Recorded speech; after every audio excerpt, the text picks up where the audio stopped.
is precious. I think we would all agree, but often we find that we are take the very things that we do every day in life for granted until something happens in a blink of an eye.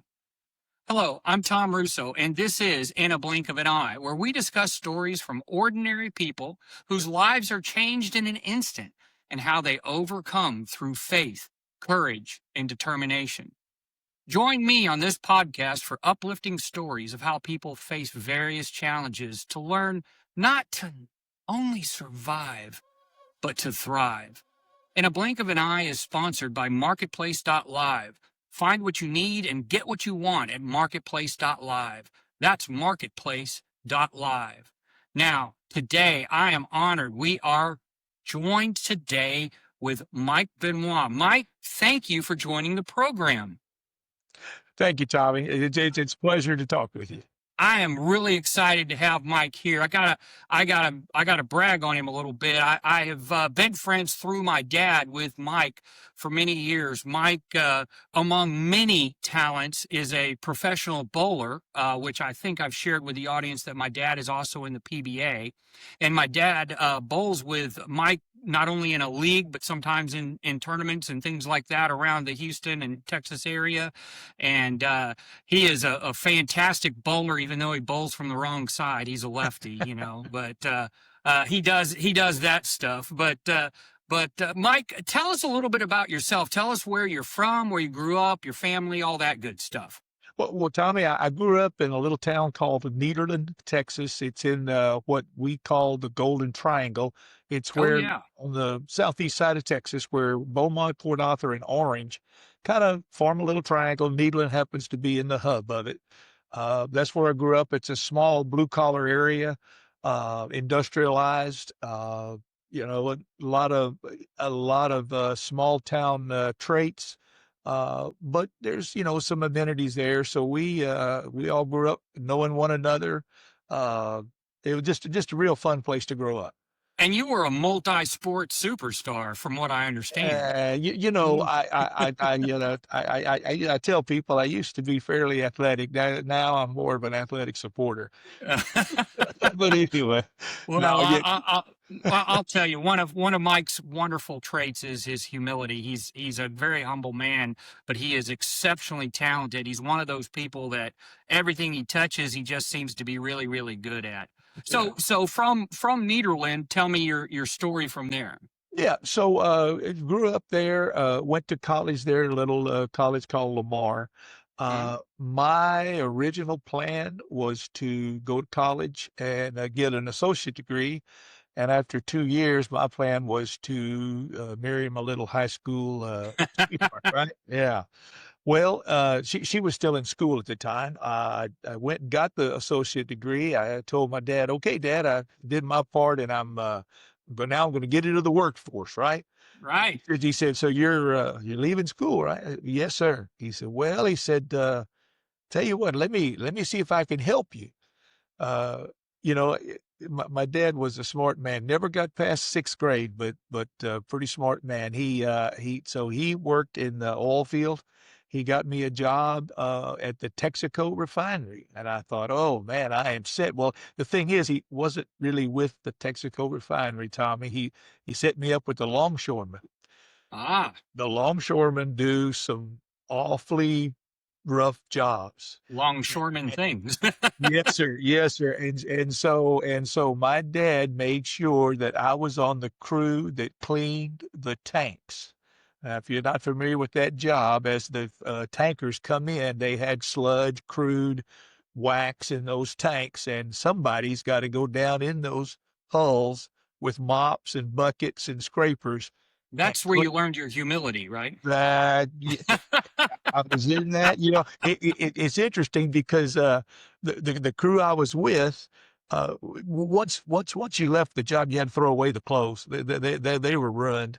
I did that for about 6 months, and I thought, you know what? Maybe it's better if I go back to school. I mentioned that to my dad, and he said, "Well, you know, that may be a good idea, son. Good choice." So he knew what he Right. was doing. Dads are wise like that, aren't they? Yeah, yeah, he knew what he was doing. Don't tell He my dad I said that, right? That's right. Yeah, yeah, that's it. So anyway, I got a job. My first job was offshore with a drilling rig with Unical. I did that for about a year. They stack the rig, which means they send it into dry dock for repair. So they sent me home, and Tommy, I was there at the house for 1 month drawing a check, and I haven't got out of the house. And I thought, my God, if they don't need me to do anything for this, this is not a too secure a job. So Right. I changed jobs, went with Gulf, worked with Gulf until they sold out to Chevron. And then Chevron, I was with them for a little while, and they sold that refinery in Port Arthur to Clark Oil. And basically, I was very fortunate. They came to me and about 20 others and said, "Hey, Mike, we like the work you're doing, but if you want to stay with Chevron, you got to find another job." So I spent the next 6, 7 months in various locations around the world, just trying to find a place that I thought I could work. I ended up deciding on Baytown, Texas, at a chemical plant, and I thought, oh my God, my career is in the toilet. This is not good. This is not what I want to be. And but you know what? Uh, I found, Tommy, that God puts you in places where you need to be. You know, that's exactly where I found Marcy, my wife, my wife for 30 years. And had I not gone through that and ended up going to Baytown, I would not have met her, and we would not have been together. We would not have had two beautiful girls. And Oh, that's wonderful. yeah, And God does work in wonderful ways like that. He puts things and people in your path for a reason, and that's a beautiful, beautiful story. And Marcy is a world class athlete in her own right too. So no, I know that, and I'm speaking from experience. Also, I've had my butt whipped by Mike on the bowling alley many times. I think we actually bowled together on a team in a league, if I remember correctly, for a while. And I think in 60 games that I bowled with him, I might have beat him one game, but I might be dreaming that too. I don't know. But well, that's okay. anyway, so you're with the oil and gas Right. and company chemical companies. You're a safety coordinator, safety supervisor. Yeah. Um, so you've got a great career going. Where did the bowling come into play? Well, you know that there again, you know, God puts people in your way. I had my cousin actually called me up one day. Tommy, he said, "Mike, I need you want to go bowling?" Well, sure, I'd like to go bowling. What day? He said, "No, no, no, no, no." He said, I need you to bowl on a team, on a league." I said, "I didn't even know there was leagues or teams, you know." He says, Right. "Yeah, yeah, yeah." He said, Here's the catch." He said, "If I can put a whole team together," he said, "then the secretary is going to allow me to bowl with this girl I want to date." He said, but Ulterior motives. that's right. That's right. He said, but if I can't get a whole team, he said, then they're going to split us up, you know, in individual teams across the league. So I said, okay, I'll be your wingman. So anyway, so I started bowling with them. Now, as an aside note, Tommy, they actually got married, and I'm actually bowling with their son now. So yeah, so that was a good ending to that That's story. a great thing with Yeah, that. And yeah. and from there, you just got so successful. You actually joined the PBA and Well, became a I professional did bowler. again. There again. God puts people in your way. I was practicing, and I had a guy that was kind of teaching me a little bit, and so I went to the desk and I asked the guy. I said, "Hey, does anybody coach bowling?" I said, "Yeah, sure. You might try those guys that are sitting over there on that lane." Well, Tommy, it was three young guys my age, and I said, "Oh boy, this is great. Guys my age." So I go over and I talk to the first guy, and I said, "Hey guys," I said, "the guy at the desk said you guys might be able to teach me how to bowl." And the guy looked at me. He said, "Well, what are you trying to do?" And I thought, well, that's kind of an odd question. I'm trying to bowl better. I'm trying to get more strikes, you know. He said, well, yeah. He said, I understand. He said, but what are you working on? Same answer. I'm trying to strike more. I'm trying to. He said, well, he said, no, no, no, no, no. He said, do you have a coach? I said, oh, yeah, yeah. That's what he's asking. Yeah, I got a coach. He said, well, okay, what is he teaching you? And good, he's asking me the same thing. What you know? What is he looking for? And he said, well, who is your coach? And I was proud to tell him the guy's name. He was boy, he was good. And he looked at me when I said the name. He turned to his buddies and he said, I don't think I know him. Do you guys know him? And none of the guys acknowledged that they knew him either. And I thought, well, he's not your coach. He's my coach. What does it matter what you know him or not, right? Yeah. And he said, well, he said, wait. He said, let me ask you this. He said, what does my coach average? And I knew that answer. I said, well, that's 186. Tommy, he told me something I'll never forget. He said, well, then he can only teach you how to bowl a 186 average. That's Oh, that kind of is eye opening in and of itself, yeah, isn't it? yes, sir, yes, sir. Now those guys, I don't know if you remember that. Like I said, this has been a long time ago, but the guy I was talking to was Mark Williams. Mark Okay, I Williams, recognize that yeah, name. yeah. Mark Williams is a five-time PBA Tournament of Champions winner and a PBA Hall of Famer. The And I'd be willing to bet his average is a little better than 186. Oh, his average is much better. The other guy sitting at the settee area was a guy named David Ozio. David Okay. David is a multiple tournament winner and a PBA Hall of Famer. Matter of fact, he was up for Bowler of the Decade in the '80s. And then the Wow. other guy, the other guy was Wayne Webb. Wayne Oh, Webb I know was a that name too. PBA Hall of Famer, and at that time, well, not at that time, but he grew to be number 3 on the money list So you were in the right place at the right at the time, and that's right time. certainly a God thing. So Yes, sir. you have a PBA career, you have your safety career, Right. you're happily married, you got great kids, Yeah. things are rocking along. We are doing You great. you work all the way to retirement, but Right. I understand, Mike, that a couple of things happened in your life that were kind of troubling, and I can remember being, my dad calling me and letting me know what was going on, and I know we were praying for you. Tell us a little bit about some of the things that happened. Tommy, this was in 2019. That's whenever the scare of the COVID pandemic was, touching everybody in some way. And Marcy and I were very careful. We thought we were. We did do some social things. And so after one of these little social things, there was 3 couples at this little gathering. Now they had all previously had little minor bouts of the COVID, but it had been a month since they had had these bouts.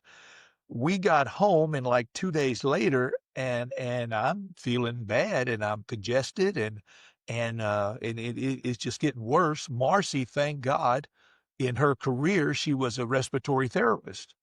So she Okay. understood the symptoms of, me getting more congested. She had equipment that was able to test my blood oxygen level. And whenever my blood oxygen level got down in the 60s, she said, this Oh this is Lord. this is yeah, this is nothing that I can treat. We need to get you to the hospital. And I went. She got the ambulance, and I went to the hospital. Tommy. Now here's the crazy thing about that pandemic. I was in the hospital for 62 days. 39 of Wow. those days, I was in ICU. At the height of it, my lungs were 95% full of fluid, and Were the you on 5% were you intubated? intubated. Yes, sir. Oh Yes. my gosh. Yeah, yeah. And just that in of itself, I know my wife being a medical professional, she said during that same time period, man, the people that get intubated, their life Very few. expectancy is Right. very, very low. Yeah. So I'm sorry to interrupt, but No, yeah, that's you, that's a tough thing. oh, you're right. 62 days. It's crazy. Let's say 39 days in ICU. 5% of my lungs were, exposed to air. The only problem was the alveoli in that part of my lungs, they were all scarred. Wow. So Tommy, during that time, 95% of my air was coming from forced breathing. Um, And you're just lying there. I yeah, mean, yeah, you're having a hard time breathing. You're obviously not feeling good. What's yeah. going through your mind? I mean, Yeah. is it despair? Is it why me? What It's a is going through your mind? it's a crazy thing. Of course, they're constantly monitoring you, and at that time, the thought was isolation, right? So Right, nobody comes in. If they do come in, they're all tied backed up. They got a full face shield. They've got booties on. They've got gloves on. Tommy, it's funny. It's funny now. I go back and laugh at it. It wasn't funny then, but you'd be waking up in the middle of the night and here's a nurse sitting over you in this full mask and things. And it's like, Mr. it's Benoit, time for some meds. Ah! It's just like you're it's being it's treated by almost Darth. spooky, isn't it? It's Yeah, yeah, almost spooky. it is. It's like you're Uh, being treated by Darth Vader or something. yeah, It and was and and I crazy. guess I can't even imagine because my struggle with my eye was just my eye, and that was life changing in and of itself. But that was life threatening. That was Threatening. life Yes, sir. threatening, Yes, and I can't imagine the things that go through your mind, good, bad, and indifferent. I'm sure right. your life flashes before your eyes. You miss your family. You think about things you wish you would have done or could have done or whatever. I'm putting words in your mouth, but I'm No, no, no. sure all of those things come to mind. All those come to mind. For me, Tommy, during that time, I'll tell you the turning point. So again, you're isolated. I had like I could. The thing is, I could talk to Marcy if I used the phone. I just couldn't speak for more than one or two words because I would lose my breath. I mean, it was Right. like I was drowning. It's like Right. it's continually drowning, and that's only after That's I was horrible. awake and conscious, right? Yeah. And then you got this thing in your mouth, and so sound like you're dead. Yeah. Anyway, the I can't even imagine. the thing that turned it around for me, Tommy, again, you're in a room, you're alone, you got a lot of time to spend quiet time, Yeah. and you're faced with your mortality, right? And Absolutely.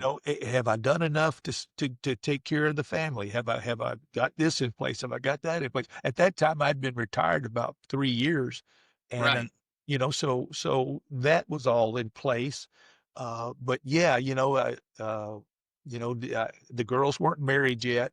It's all kinds of worry and things. The thing that turned it around, Tommy, is Marcy was able to get permission from the nurse to let me have my cell phone. Now, Good. when I started having my cell phone and started going through it just to spend time, right? The thing that turned it around is whenever I started reading, it was on Facebook, the social media thing. And when I started reading about all of the people that were going online, taking the time to to wish me, recovery prayers, Oh yeah. and to know that my name was being lifted up on the altar of God, and and God, that's I, so powerful, Mike. oh, I tell you, and It's it's the Holy Spirit filling you. oh It yeah, really is. it touches me even now. It did. It put a fire in me that, by God, my name is being lifted up, and at that point, I think the answer to the prayer is yes. I am going to be clever, and Yeah. it just gave me a renewed Well, and spirit. and and that's so amazing because I think all of us were touched by someone who actually passed during Yes, COVID. yes, And I know I've known several people that died during the COVID era, and and it was a horrible, horrible time. yeah. And I'm certain that went through your mind that Oh, that was sir, around. sir. So to see that and to feel that spirit and with that faith, that had to be so strong. And in comparison, and I'm not comparing it to a near death experience, but with my eye, I went through the same thing. I was depressed and frustrated, and I put my story out there on Facebook, and some people don't like that.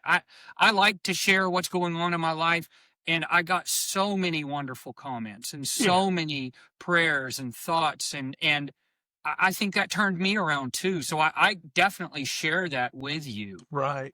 It's So amazing. it is. Yeah, it's a great thing. Whenever I got out of the hospital, the 62nd day, I was able to go home. I was tethered to an air tank, right? Now, here's another thing. I'm tethered to an air tank. Of course, it's limited air supply, but I do have a breathing machine, right? Right. Well, that's whenever the big storm came through and all the power was out for 4 days. So now my Oh breathing no. machine is out. I'm running out of bottles of air. Oh no. Oh no. I was here at the house. I had to have a chair every about 5 feet because that's as far as I could walk without Oh getting my Lord. winded. I mean, it was crazy. Anyway, So so so here's the so you thing. get back from that, Yeah. Well, you nurse yourself back to health, yeah, and I'm well, wait, sure RC was a big part of let that. me give you this. Let me give you this because this, recovering from the COVID was miracle enough. But let me give you this. I had a phone interview with the pulmonologist that was going to be my post stay. Right. I'm on the phone with him, and he says, Mike, he said, I'm going to be honest with you. He said, looking at your X-rays, he said, you've got severe scarring. You've still got about 40% liquid in your lungs. He said, I can anticipate you're going to have severe pulmonary problems, up to and including possible lung transplants. Oh my. Oh God, this is horrible. Marcy, Marcy got the phone. Now this is not even a video interview. This is just a telephone. And she said, Doctor, she said, you don't know my husband. And she said, we're going to get a second opinion. And she hung the phone up. And sure enough, she ended up getting a hold of the pulmonary specialist in Houston, right? Right. Right. 2 weeks later, now mind you, during this whole time, I'm trying to walk, I'm trying to do my breathing exercise, I'm trying to do stuff. I have an interview with him, a video interview with him. And he said, well, Mike, tell me about your experience. And so I talked to him for about 30 minutes, like I'm talking to you. Right. And at the end of it, he says, Mike, he says, there's no way that the x-ray that I'm looking at is your condition now. He said, let's do another follow-up x-ray. Let's see what it looks like now, and then we can make a decision. So that was on a Thursday. Monday, I had the x-ray. Uh, we go back Thursday, and he calls me again. Now, Tommy, talk about God working. He said, Mike, he said, it's unbelievable. He says, from this x-ray that I saw preliminarily to the x-ray I see now, he said, Mike, you got the healthiest 65-year-old lungs I've seen. Praise God. I mean, Praise God. that's amazing. That is Unbelievable. amazing. Going from Unbelievable. 60% oxygen saturation Right. to healthiest lungs that you've seen in an individual your age. That's unreal. It's unreal. No scarring, no evidence of scarring, no fluid. It was Oh, praise God. here's the thing, all the prayers were answered yes. That that's That's so that's cool. that's a And powerful. and and about how long of a time period was it before you really got back to normal life for you? Oh, it took a good 4 months before I got my strength. Okay. So about 4 months later, you start bowling, you get into axe throwing We got into axe throwing and accidentally. knife We did throwing. Do you do knife throwing knife too? throwing, axe Knife throwing. throwing, axe Yeah, throwing. yeah. Your wife is actually a world champion or something, isn't she? Right now, today, Tommy, my wife, for the years that she was throwing the knife, she's kind of retired a little bit now, but while she was throwing, she was the top ranked female in the world at Oh knife my throwing. gosh. I mean, Yeah. like I said, folks, this man and his wife are salt of the earth people, and they are amazing athletes. Oh, thanks, Tom. And you started bowling again, Yeah, I started bowling again. and beating people again, and Yeah. doing your thing from the Doing left my side. thing. You know, I'm doing good. Life is great, and I'm starting to notice that occasionally I'll have capillaries right? rupture in my eye, and Yeah, I that had some happens. problems like that too. And when that happens, it's like that film of blood just covers your eye, and you can't see for a moment or two. And Right, so, oh gosh, now I've got something else going on. Well, it's my fault. I didn't take care of myself diabetically. And right, and so I go to the doctor. Well, what ends up happening is the diagnosis was now I've got to get shots in my eye to, Uh, yeah. That, my my audience knows my struggle with that, and I remember when you were going through that, Mike. oh, it, I was telling myself I could never do that, and guess what, brother? I've guess had to what? do it now. Yeah, guess what? I know. You know, because your whole But you've life, actually had to do it like almost every week or something, didn't you? it was weekly for a little while. For how long?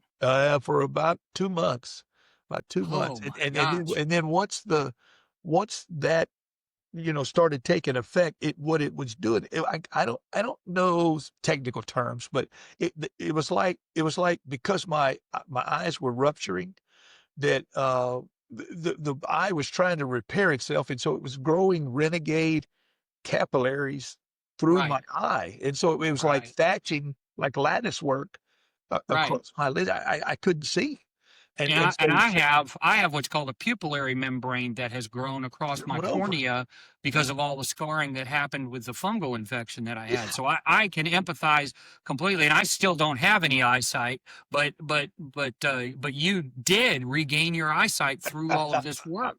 I did. Did you have surgery as well? Three surgeries, Three three surgeries. surgeries. I've only had two. See, you beat me at that too. I tell you. Yeah, the last surgery was actually with all the surgery, it ended up revealing cataracts. Okay. And so my one eye, my good eye was 20/60, and then my right eye was like 2100. Tommy, I was having trouble reading the E on on the eye chart, Yeah. Brother, I've got 2950 vision, So there so you go. So yeah, I yeah. can't see the wall. You All can, right, I can't see so, the wall with either eye. Okay, either my eye. left eye I can't see anything, and my right eye I've got 2950. So I have to wear glasses now, and I'm used. You've only known me wearing contacts for Right. the whole time we've known. This is probably the first time you've ever seen me in glasses. It So is. It and is. I've got the 21st century pirate thing There going. you So go. Yeah, you yeah, know yeah. but That's it. it's amazing. And going through that eye problem, I'm sure you went back through that roller coaster of why me, It the is. depression, Well, and for me, Tommy, with as active as I try to be, between golf and pickleball and throwing axes and bowling, it was really debilitating my ability to do those things. right. And it was I could sense that it was going to be a real change in lifestyle, and I wasn't ready for that just yet. Like I say, that prompted me to accept the shots in the eye, whatever it took to get this right. And thank God the doctors are being great with me. The nurses are putting up with me because I'm such a baby. I mean, I can't even Oh, hardly eat don't cross. even go there with me. I'm the biggest. You Yeah. probably heard me screaming in Houston from Oh, College Station on my shots. yeah. Like I say, it was about the second month before I quit kicking the nurses and hitting the doctor. Yeah, so It was so painful. I can't even yeah, imagine doing that every week. yeah. When the doctor first told me after my second surgery that they thought I was going to have weekly injections, I was about to lose it. I I know, really I did. know. It's just And like you, God intervened, and although I can't see, the doctors claim that my eye is healthy now. yeah, So good. hopefully in 2026, we might have some surgery for me that maybe can repair and I can get some sight back. But that's enough about me. But so you go through this, and how long did it take you to recover from that? Yeah, that took about 4 months. About 4 months. So you've lost between the two things essentially a year, Yeah. Oh, yeah, basically, yeah. essentially a year, and now you're back. You're bowling, you're axe throwing, you're knife throwing, you're pickleballing, you're doing all your active things. God is good. Your kids are grown up. Kids are Um, grown. Hey, Tommy, another kind of side blessing. I was so afraid they were going to meet somebody like me, and thank God they didn't. The two my two son-in-laws are just that you, salt of the earth. It's amazing. if they're anything like you would have gotten a major blessing. I'll tell you Well, what. but it, You are an amazing person, and just a true testament to what faith and family and friends can do for you. And Mike, I'm so thrilled to see you up and about and going. And my dad loves bowling with you and loves having you as a friend, and I do too. I don't get out there, and I haven't bowled since this yet. I'm thinking about getting out there and doing it though. I'm not There you go. afraid. There I'm you go. gonna go do it. Well, I tell Uh, you what, Tommy, your dad, I hope, I pray that I am as good as your dad is now at 76. My God, that's amazing. he's gonna be 82. Oh my God. Gee, Oh yeah, my God. Oh my God. yeah, he's gonna be 82 in November, brother. See this, that's Yeah, amazing. Hey, yeah, and he's still I'm as so tough as proud of him, you bet. and he does a great job, and I want him to continue to be in the PBA and do Yeah. his thing Yeah. and He have loves fun with it. You bet.